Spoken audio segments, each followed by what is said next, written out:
लोग पॉलिटेक्निक के एग्ज़ाम में जितना भी आने वाले मोस्ट इम्पॉर्टेंट क्वेश्चन हैं उनको सॉल्व करेंगे बाय सब्जेक्ट वाइज। सो आज का टॉपिक है फिजिक्स के ऊपर जितने भी मोस्ट इम्पॉर्टेंट क्वेश्चन पेपर हैं। तो चलिए चलते हैं पहला नंबर क्वेश्चन ये रहा। Image is formed by a plane mirror is always virtual and erect, real and inverted, virtual and inverted, real and erect। एक समतल दर्पण द्वारा निर्मित छवि हमेशा ऐसी होती है, आभासी और खड़ा, वास्तविक और उल्टा, आभासी और उल्टा, वास्तविक और खड़ा। तो आप लोगों को क्या लगता है आंसर क्या होना चाहिए? तो इसका आंसर होगा जितना भी कोई सा भी इमेज जो है प्लेन मिरर में फॉर्म होगा वो हमेशा वर्चुअल एंड इरेक्ट होता है। तो इसका आंसर क्या होगा? ए नंबर हो जाएगा। दूसरा number, the imaginary line passing through the centre of curvature and pole of a spherical mirror is principal focus, principal axis, focal length, parallel ray. एक गोलाकार दर्पण की वक्रता केंद्र और ध्रुव से होकर गुजरने वाली काल्पनिक रेखा है। प्रधान केंद्र बिंदु, प्रधान दूरी, फोकल लंबाई, समांतर किरण। The imaginary line passing through the centre of curvature, मतलब बोल रहा है कि कोई इमेजिनरी लाइन है वो सेंटर ऑफ कर्वेचर से पास कर रहा है। And pole of the spherical mirror, मतलब pole of a spherical mirror, मतलब वो पोल के स्फेरिकल मिरर के बोल रहा है। तो इसमें आप लोगों को क्या लगता है कि क्या आंसर होना चाहिए? तो इसका आंसर होगा आपका प्रिंसिपल एक्सिस, जो कि आपके पैरेलल होता है इमेजिनरी लाइन के, मतलब कि जो है बीच में पैरेलल की तरह शो करता है, जो कि एक इमेजिनरी लाइन है किसी भी स्फेरिकल या किसी भी मिरर के लिए। समझे? तो दूसरा क्वेश्चन आगे देखते हैं। तीसरा number question, a ray parallel to the principal axis after reflection from a concave mirror will pass through. मतलब कोई एक रे है वो पैरेलल है प्रिंसिपल एक्सिस के और रिफ्लेक्शन के बाद वो किससे पास करेगा बोल रहा है। तो किससे पास करेगा चलिए देखते हैं। Option, principal focus, principal axis, radius of curvature, centre of curvature. मतलब हिंदी में एक बार बता दे रहा हूँ, अवतल दर्पण से परावर्तन के बाद प्रमुख अक्ष के समांतर एक किरण से होकर गुजरती है। किससे होकर गुजरती है? प्रधान केंद्र, प्रधान दूरी, वक्रता त्रिज्या, वक्रता का केंद्र। तो क्या होना चाहिए इसका आंसर? तो इसका आंसर होगा ए नंबर। जितने भी रेस आते हैं जो कि पैरेलल होते हैं, जो कि इन्फिनिटी से आते हैं, जो प्रिंसिपल एक्सिस के पैरेलल होते हैं, वो सब आके डायरेक्ट प्रिंसिपल ऑफ फोकस पे जाके मतलब क्रॉस करते हैं। तो क्या होगा? Principal focus. इसका आंसर होगा प्रिंसिपल फोकस। तो आगे देखते हैं चौथा number, the size of image found by a convex mirror when an object is placed at infinity is. जब एक वस्तु को अनंतता में रखा जाता है तो उत्तल दर्पण द्वारा निर्मित छवि का आकार क्या होगा? मतलब कोई भी लाइन इंफिनिटी से आता है तो अब ये मिरर से रिफ्लेक्ट होगा तो कितना साइज का, ये भी कन्वेक्स है, क्या है? फॉर्म्ड कन्वेक्स में आकर के रिफ्लेक्ट करता है, तो क्या साइज का इमेज बनेगा बोल रहा है।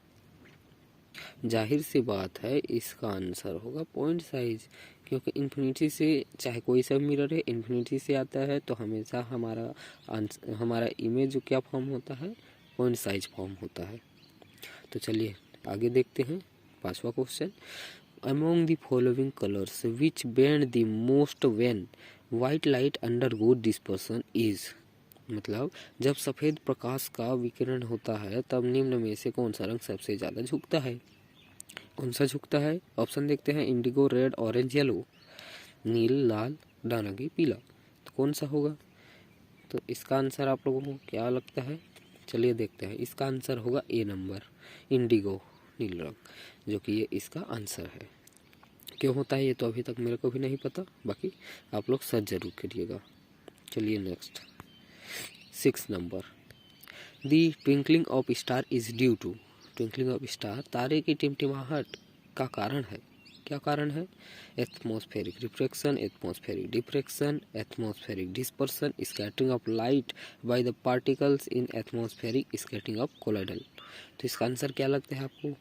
हिंदी में देखिए ऑप्शन, वायुमंडलीय अपवर्तन, वायुमंडलीय विवर्तन, वायुमंडलीय प्रकीर्णन, वायुमंडलीय कणों द्वारा के प्रकाश का विकिरण। तो इसका आंसर हो जाएगा आप लोगों का ए नंबर, एटमॉस्फेरिक रिफ्रैक्शन। क्योंकि एटमॉस्फेरिक रिफ्रैक्शन ही वही फिनोमिना है जिसके द्वारा जो स्टार्स होते हैं, मून होते हैं, वो ट्विंकलिंग करते हुए नज़र आते हैं, जो कि आप लोग रिफ्रैक्शन चैप्टर में आप लोग पढ़े होंगे। नहीं पढ़े हैं तो एक बार देख लीजिएगा रिफ्रैक्शन क्या होता है, क्यों होता है। तो चलिए नेक्स्ट क्वेश्चन पे बढ़ते हैं। 7 नंबर क्वेश्चन है, the scattering of light by the colloidal particle is, colloidal कणों द्वारा प्रकाश का विकिरण है, thermal effect, blowing effect, Raman effect, Tyndall effect. मतलब जो है ये कोलाइडल जो है scattering of light by colloidal particle is, कौन से इफेक्ट के द्वारा ये कोलाइडल इफेक्ट होता है बोल रहा है। तो कौन सा इफेक्ट द्वारा होता है, तो इसका हो जाएगा डी नंबर, टेंडल इफेक्ट। क्योंकि टेंडल इफेक्ट ऐसा है, इस इफेक्ट के द्वारा ही जो स्कैटरिंग ऑफ लाइट जो है बाय द कोलाइडल होता है, समझिए। चलिए नेक्स्ट क्वेश्चन देखते हैं। 18 number, the blue color of sky and the reading of sun at the sunrise and the sunset is caused due to, मतलब आकाश का नीला रंग और सूर्योदय के समय और सूर्यास्त के समय सूर्य का लाल रंग का कारण होता है scattering of light, reflection of light, thermal effect, atmospheric diffraction, प्रकाश का विकिरण, परावर्तन, थर्मल प्रभाव, वायुमंडलीय विवर्तन। तो आपका हिसाब से इसका आंसर क्या होना चाहिए, तो इसका आंसर हो जाएगा A number, scattering of light. Scattering of light के थ्रू ही ये हमारे ऐसा फिनोमेना है जिसके द्वारा लाइट जो है स्कैटर करता है, जिसलिए हम लोग को सनसेट और क्या बोलते हैं सनराइज के टाइम पे हमको रेडिंग दिखता है, मतलब रेड दिखता है जो स्काई है। चलिए देखते हैं आगे। 1 ampere current is equal to, मतलब 1 एम्पियर विद्युत धारा किसके बराबर है। आपको ऑप्शन दिया गया है 1 coulomb per second, 1 coulomb into 1 second, 2 coulomb per second, 1 coulomb into 1 second square. तो क्या होगा इसका आंसर, तो इसका आंसर हो जाएगा पहला नंबर, जो कि एक तरह का फॉर्मूला है। 1 कूलम पर सेकंड जो है 1 एम्पियर का इसका आंसर है। 1 एम्पियर जो इसके बराबर होगा 1 कूलम पर सेकंड के। चलिए next question, potential difference between 2 points is equal to, मतलब कोई पोटेंशियल डिफरेंस है तो किसी 2 पॉइंट का विभवांतर के बराबर कार्य किया गया प्रभार क्या है बोल रहा है। तो इसका आंसर ऑप्शन देखते हैं। चलिए, work done by charge, charge into work done, charge by work done, charge square by work done. तो क्या होगा इसका आंसर, ये एक तरह का फॉर्मूला है जो कि आप लोगों को याद होगा। इसका आंसर क्या हो जाएगा, वर्क डन बाई चार्ज। याद नहीं है तो याद कर लीजिए, potential difference is equal to work done by charge होता है। Next question 20 number, SI unit of potential difference is, SI unit of potential difference क्या होगा बोल रहा है। तो एसआई यूनिट क्या है पोटेंशियल डिफरेंस का, अभी देखे हम लोग पोटेंशियल डिफरेंस।